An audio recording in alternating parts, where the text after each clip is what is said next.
Everyone in supply chain is talking about AI, but here is what almost nobody makes clear. There is not one AI.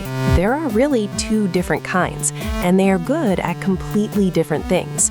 Mix them up, and you will point the wrong tool at the wrong problem, get disappointed, and conclude AI does not work. Get the difference straight, and suddenly you know exactly which tool to reach for. I'm Maya, and today we make this crystal clear. Machine learning versus generative AI for the supply chain. Let us name them simply. The first kind is machine learning, the prediction engine. The second is generative AI, the language engine. One works with your numbers, the other works with words. That single distinction will carry you a long way, so let's go deeper on each. Start with machine learning. Machine learning is the older, quieter, and frankly, more proven workhorse of the supply chain. It learns patterns from your historical data and uses them to predict, classify, or optimize. It answers questions with numbers. How much will we sell? Which supplier is high risk? What is the optimal reorder point? Is this transaction an anomaly? Everything we have talked about so far in this series, demand forecasting, inventory optimization, risk scoring, is mostly machine learning under the hood. It is not flashy, it does not chat with you, but it has been quietly running the smartest supply chains for years. If your question is a number, or a prediction, or a best option, machine learning is your tool. Now, generative AI. This is the new arrival that set the world on fire, the technology behind the AI chat assistants everyone now knows. Generative AI works with language and unstructured content, text, documents, images. It does not predict a number, it generates content. It reads, it writes, it summarizes, it explains, it converses. In the supply chain, this is the tool that reads a 100-page supplier contract and pulls out the key terms, that drafts the email to a supplier about a delay, that summarizes a long disruption report into 3 bullet points, that lets you ask your data a question in plain English and get a plain English answer. If your task involves language, documents, or communication, generative AI is your tool. So let's put them side by side, because the contrast is the whole point. Machine learning works with structured data, your tables and numbers. Generative AI works with unstructured content, your text and documents. Machine learning predicts and classifies. Generative AI generates and explains. Machine learning answers how much and which one. Generative AI answers what does this say and what should I write. Machine learning has quietly powered forecasting for decades. Generative AI exploded into the mainstream just recently. They are not competitors. They are different instruments for different jobs. Here is the analogy that makes it stick. Think of your supply chain team. Machine learning is your brilliant data analyst, the one who lives in the numbers, spots the patterns, and tells you what's likely to happen. Generative AI is your sharp communications and research assistant, the one who reads all the documents, drafts the reports, and explains things clearly. You wouldn't ask your data analyst to write your supplier newsletter, and you wouldn't ask your communications assistant to build your demand forecast. Two different talents. A great team uses both. And that's the real secret, because the magic happens when you combine them. The most powerful supply chain AI applications chain the two together.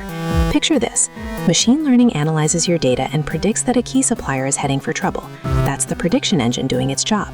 Then generative AI takes that prediction and writes the risk summary for your leadership, drafts the message to the supplier, and lays out the recommended options in plain language. That's the language engine doing its job. The machine learning finds the signal in the numbers. The generative AI turns it into communication and action. Number, then narrative. That handoff from prediction to language is where a lot of the most useful tools are being built right now. Let me give you one more example of the combination, because once you see it, you spot it everywhere. Imagine the morning disruption report. Machine learning scans overnight and flags the 3 shipments most likely to be late. That's pure prediction on data. But a list of flagged shipment numbers is not much use to a busy manager.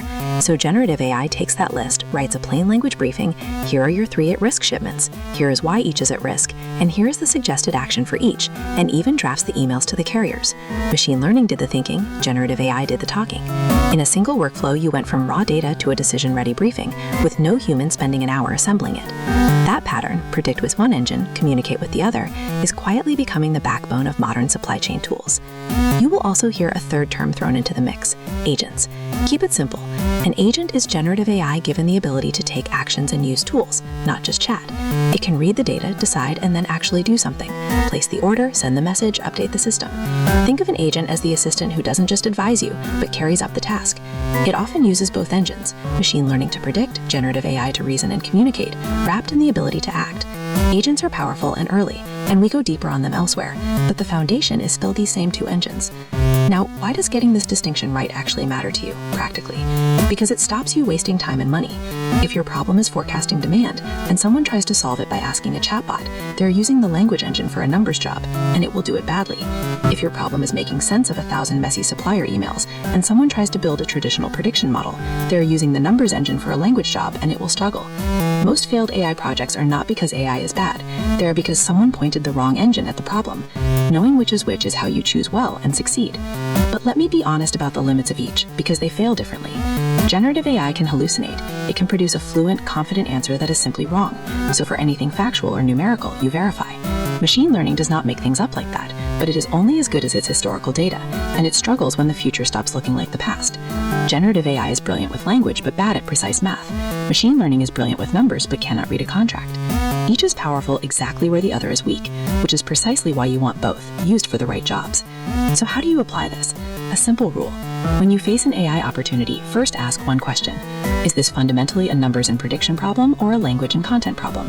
If it's numbers, you are in machine learning territory: forecasting, optimization, scoring, anomalies.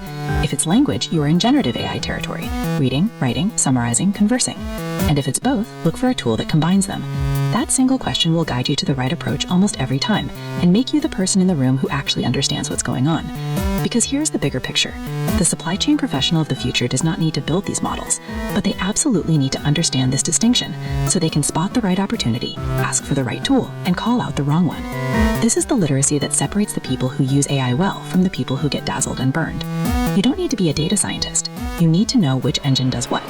So let's lock it in. There are two AIs.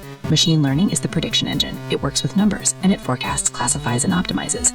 Generative AI is the language engine. It works with words and documents, and it reads, writes, and explains. They are different tools for different jobs. Machine learning for how much and which, generative AI for what does this say and what should I write. The real power is combining them, number, then narrative. And agents wrap both in the ability to act. Match the engine to the problem, and you choose right every time.